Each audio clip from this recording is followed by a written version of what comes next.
to be sharing our vision for the future of healthcare. So we kind of went on a more like philosophical approach. Definitely did not consider financials the way that the prior group did. So we kind of broke it down. We're going to talk about a framework for what we think wellness should be from a psychological perspective. Why we think wellness overall is the future of healthcare for both providers and patients. We're going to talk about improving provider health from a kind of a top-down approach, and then improving patient health from a public health perspective. So we kind of picked this lens of Maslow's hierarchy of needs in order to imagine our ideal healthcare in the future. So basically what it is a construct that proposes 5 levels of needs, and in order to like move up through the construct, you start at the bottom and then you work your way up. So the first 2 levels are kind of more like physiological and safety, like food, housing, things like that, and then the other 3 levels address more of the psychological needs. And we chose this because it's a theory of motivation. So we were kind of to see like how can we motivate both providers and patients to achieve wellness. So why we chose this and why this matters for providers, we wanted to come kind of, this is like an invitation to dream and inspire, because right now our state is a little shaky. We found a study that said students that enter medical school, their mental health statuses is comparable to their peers at that time, but then as they proceed through medical school, their mental health deteriorates and becomes like much declined compared to peers in their status. More than 1 in 10 medical students have experienced suicidal ideation. So that kind of like poses the food for thought. Are the seeds of mental health issues in healthcare providers planted in medical school? Looking at that data. And then moving on to residents, it is well known, we've talked about it, that residents do tend to manifest some psychiatric symptoms, some mental health disorders. And despite that we learn about these disorders, we know how to treat them, very few residents and medical students seek out help or services. And then the rates, and then going like to an attending level, rates of physician burnout, they've been on the rise for over the past 50 years, and despite that we know this, we haven't really made any gains in decreasing that. And then why does provider kind of mental health and wellness matter for patients is we kind of like talked about how medical errors have now kind of been identified as the 3rd leading cause of death in the US. A lot of those are medication errors. And yes, some of those are done by the system, but some of them are done by humans. We found this study that was in 2008, so a little later, but it basically showed that the depersonalization aspect that physicians experience with burnout is associated with longer recovery times for patients and also overall patient satisfaction. So the patients it's kind of like we had talked about, like our energy, like our patients are feeling our energy and it's affecting their outcomes. And then obviously burnout can increase the likelihood of medical error, and they did this survey that said for every point higher in the physician's depersonalization score, there was an 11% increase in possible error, and also as point increases for emotional exhaustion, there was a 5% increase. So patients are kind of feeling these effects. So yeah. So then we had an invitation. So this is all kind of like a little bit disheartening, but we had an invitation to dream, and we also encourage everyone in this room to dream. So our dream was using integrative health elements to plant and cultivate the seeds of wellness from the beginning of medical education. So basically when we get to medical school, the ideal is that our physiological needs are met and our safety needs are met. So then the question becomes, how do we help medical students kind of achieve the other 3 areas so eventually they can have self-actualization, no burnout, and purpose. So we proposed the concepts of Moai and Ikigai in the medical curriculum by creating a longitudinal mind-body medicine course throughout the 4 years a medical school with the goal of creating self-awareness and self-growth. This is kind of similar. We have our medicine as a profession course that's throughout the 4 years, so we're kind of proposing something similar. And we think it's important that it actually be a course because this is the institution saying, I am giving you a safe space to have self-care and cultivate a habit, because in our first year they told us about meditation, but it was one time and then it was done. And I feel like a lot of people weren't able to develop a habit or even feel comfortable. So creating that space to create that habit for students. We propose that each session throughout the 4 years start with a meditation as a group, not only to teach but kind of to incorporate the practice. And then interesting that we found that Georgetown University School of Medicine has a course like this already that was recently implemented, and they're already finding that there's significant increases in self-awareness, empathy, mindfulness, and decreased perceptions of stress in students.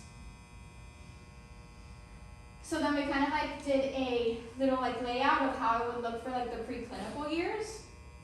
So it would include these weekly didactics, kind of like what we did in this class, learning about different modalities, environmental health, microbiome, giving some more instruction on nutrition so we feel a little bit more empowered on how to teach. The creation of a MOI to attend these classes with. So we kind of have this here like with our academic societies and our LCE groups, but just more frequent attention to that and more reflection and discussion. Also incorporating the experience of integrated modalities, so having the students experience acupuncture, having them experience sound healing, so that something that may seem a little bit more far-fetched becomes more tangible.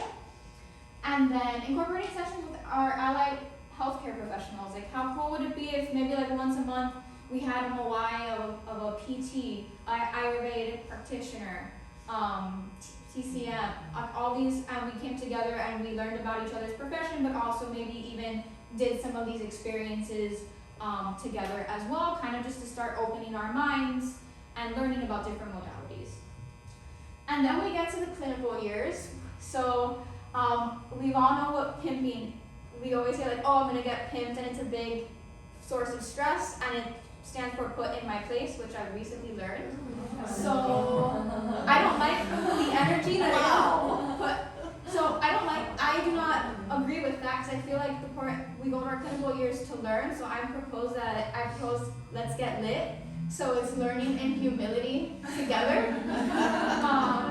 So that way, so I don't know if anyone has had experience where like you got pimped and it was like belittling or disempowering or kind of like put you off to kind of wanting to ask more questions. I think even with using hypnotic language and training to encourage students to learn, and if a student doesn't know something, acknowledge that gap and learn together instead of making them feel a little bit down for not having known that one. We're here to learn, we are in training.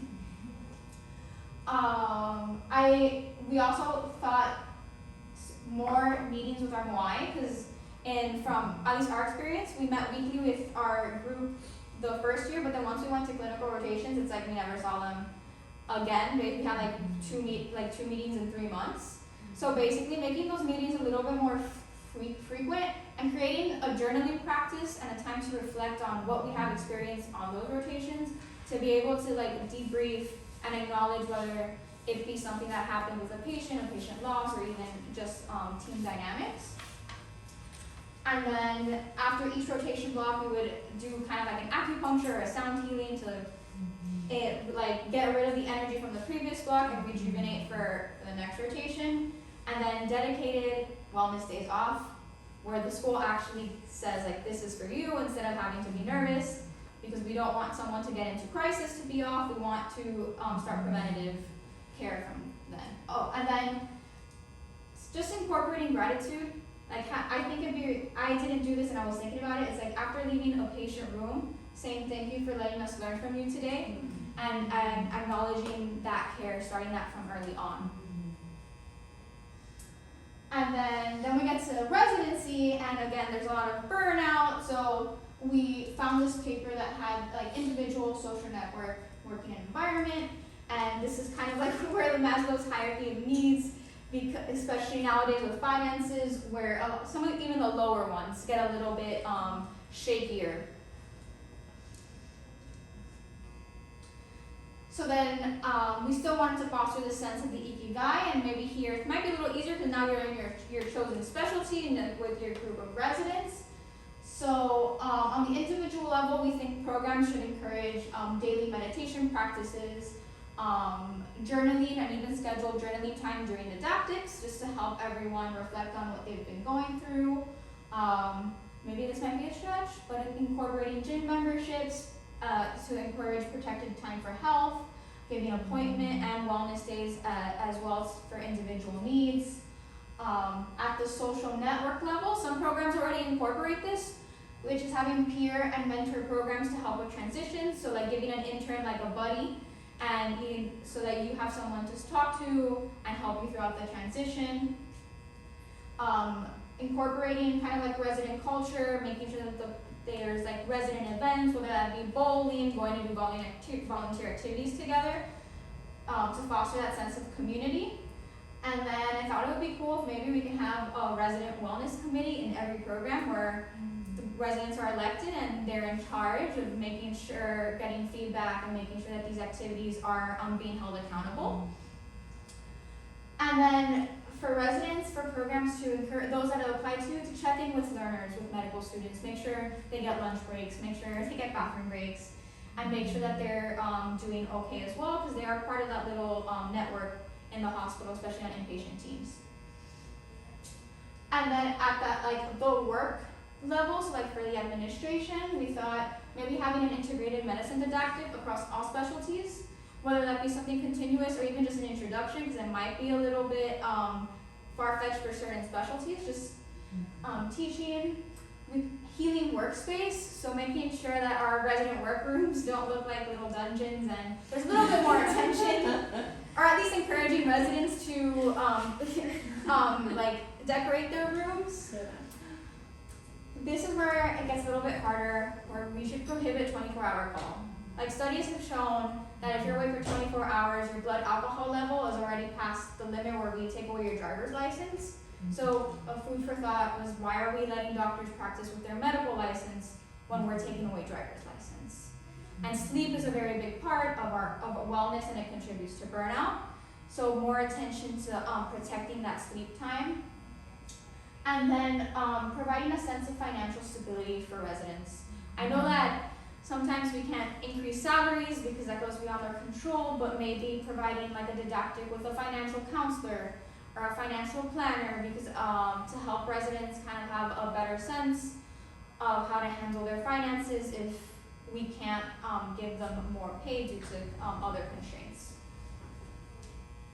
So then so this is kind of like we're wrapping up our provider section. We wanted to leave you with this quote saying, "Let us emancipate the student and give him time and opportunity for the cultivation of his mind, so that in his pupillage he shall not be a puppet in the hands of others, but rather a self-reliant and reflecting being," by Sir William Osler. So in the future, we hope to have self-actualized providers, and we hope that that healing is going to trickle down to patient care. Okay, so now moving on to improving patient health. So we thought that a good framework to go off of for this section would be to follow the basically like primary, secondary, and tertiary prevention, which is something that we become very familiar with in our public health classes, and I feel like we've talked about it a couple times in math as well. But essentially, like primary prevention is the only like true prevention. So that's things that, that's preventing a disease before it occurs, versus secondary prevention, which is more so like screening measures, like catching a disease in its earliest stages. So like primary prevention might be like vaccination, whereas secondary prevention would be like getting a pap smear to catch like cervical cancer in its earliest stages, essentially, or like cervical dysplasia in its earliest stages, before it fully turns into cancer. And then tertiary prevention would be like managing the symptoms of a disease that's already occurring. So like if you have hypertension, then essentially just like giving you a medication to lower your blood pressure. So that's kind of like the framework that I'm going to be following. And so essentially, to kind of start us off with primary prevention here, I feel like we have to emphasize primary prevention, starting with our pediatric care. I mean, like, there is no better way to prevent like poor health than to prevent children from living unhealthy lives. Like, you need to start with in childhood. And today in the US, at least one, and these facts, I think a lot of them are from like 2021, 2022, so, and we know that things have only been getting worse. So at least 1 in 5 children in the US are obese. 30% of female high schoolers have seriously considered suicide, and 1 in 25 of today's 5-year-olds will not make it to see their 40th birthday. And I know that we had discussed the other day too that for the first time ever, children might be living shorter lifespans than their parents did, which is a really depressing fact. And so with that, it's obvious that we need good pediatricians with time to actually do their jobs right. So how to emphasize primary care through pediatric care. So as of right now in the US, pediatricians have the 2nd lowest salary after only preventative medicine doctors. Which, that right there, I feel like just shows how much we value like prevention in the US. The 2 specialties that are like the most focused on preventing disease in our adults are the lowest paid of everyone. I think that's absurd. Pediatricians on average have an earning potential 25% lower than their adult medicine counterparts. And that was even after taking into account the fact that a lot of pediatric specialists have to go through longer training programs, and so they have essentially like less time in the like attending workforce, and so even after accounting for those like lost years, they still were making on average, I think it was like 18% less per year. And so also just showing how much we value like attendings with the exact same specialty, like how we essentially as a society are putting like a lower value on the ones that are treating children. And some of the reasons why this occurs in the US is because of the fact that really like the structure of our payment system. So 39% of children in the US are insured by either Medicaid or CHIP, which that in and of itself I was like shocked to learn. That means 39% of children in the US are living in households that essentially are deemed unable to be able to afford to pay for that child's health care. So they're being insured through the government, which reimburses pretty low, at rates lower than Medicare, which is actually the largest insurer of adults.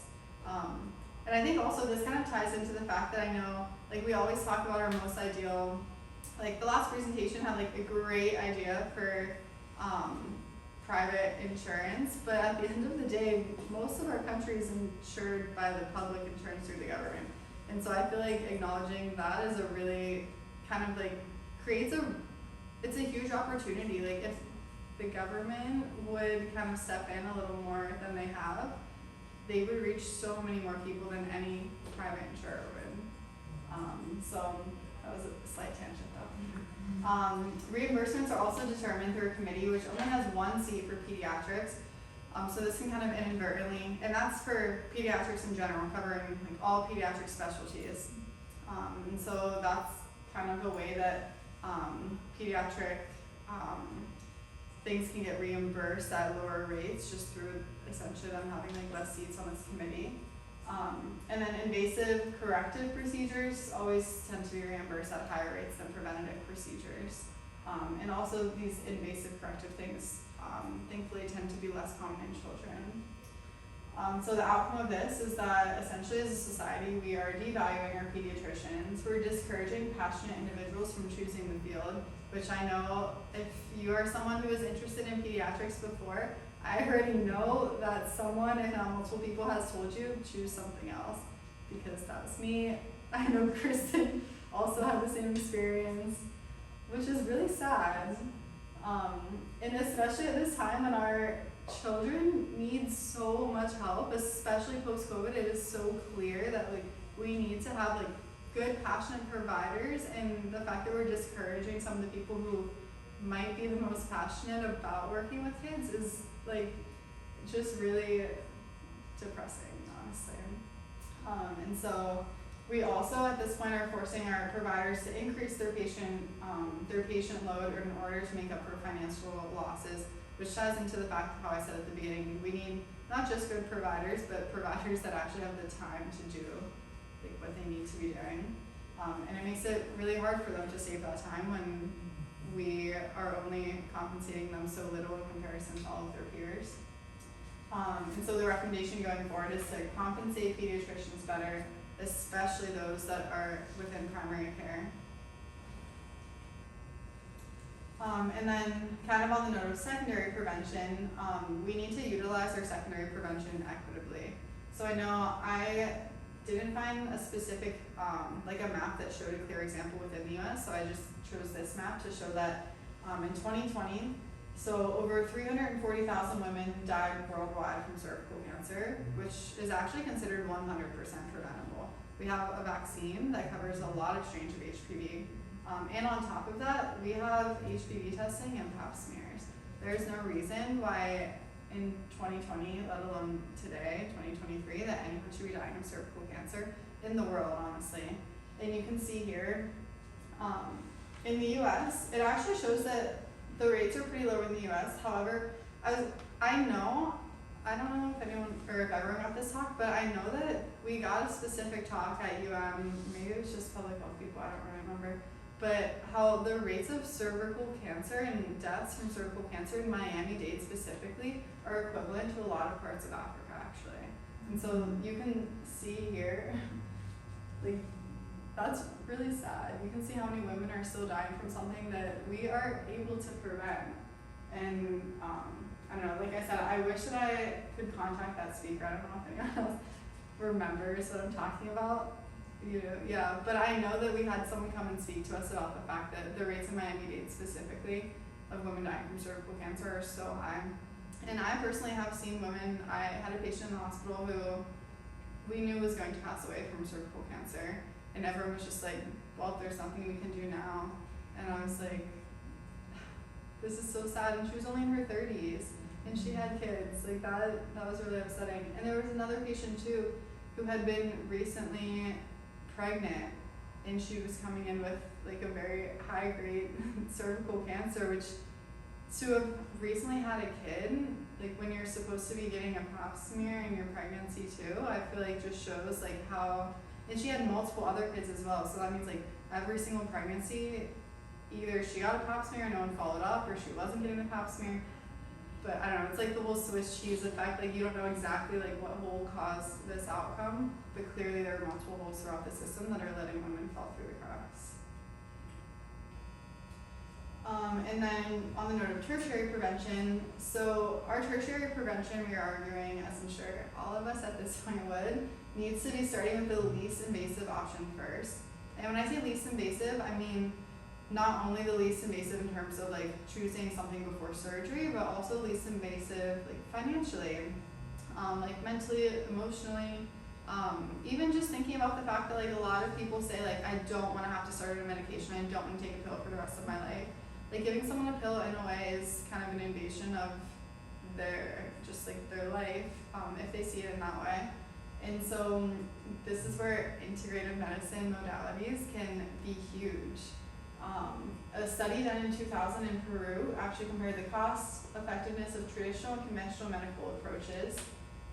And the complementary practices that they evaluated were acupuncture, homeopathy, tai chi, meditation, reflexology, hydrotherapy, naturopathy, and massage. And they found that complementary medicine was between 53 and 63% less expensive than conventional medicine for achieving equivalent levels of effectiveness. So number one, I mean, we're all out here talking about how expensive the healthcare system is and how like we need better insurance to be able to afford it, but if we would just use more cost-effective approaches which are available and are shown to be just as effective, that could help solve that issue right there. And then it was especially cost-effective for osteoarthritis, hypertension, facial paralysis, and peptic ulcers. I just thought that was interesting because of how often we all see patients with arthritis, hypertension, and peptic ulcers specifically. I feel like, especially in primary care, those are some of the biggest complaints it seems like that people have. So this is a huge, just incorporating integrative medicine and like training our medical students and residents obviously on how to use integrative medicine is a huge way that we could help kind of like tap into more effective and less invasive tertiary prevention measures. Okay, so we are hopeful and imagine the future of healthcare to be. So we did like a little like word generator, but we basically hope that the future of healthcare lies in us, in our imaginations, and then in our approach to changing the school of thought so that we're more open-minded and finally welcome all modalities of medicine and health so that we can distribute it to all our patients equitably. And one last thing that I just remembered that I forgot to mention that kind of like came to my mind later after I put together the slide, but on the note of primary prevention, one thing that I didn't make a specific bullet point about was nutrition and how important that is, well, for everyone, but obviously especially for children.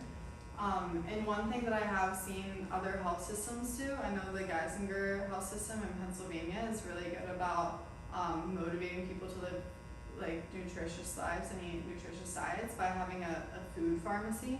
And so when people go to the doctor, for example, like if they have like diabetes or hypertension, in addition to their medication, they'll prescribe them a specific diet. And then those patients are able to go to the food pharmacy that's right there in the hospital and get that food for either free or like extremely subsidized. And I wish that I had thought of this and like had put the stats up here on the board because I don't remember the exact stats. But I know it was such a short amount of time that the money that it cost them to do that, they immediately made all that money back, and actually it ended up like they're still doing it. It started off as an experiment, and they're still doing it because of how much money they ended up making at the end of the day because of that, because of how many patients ended up going down or completely coming off of their diabetes and hypertension medications specifically. And so I think that's something that needs to be incorporated, well, in childhood ideally, but I guess we could also use it within all realms of the prevention as well.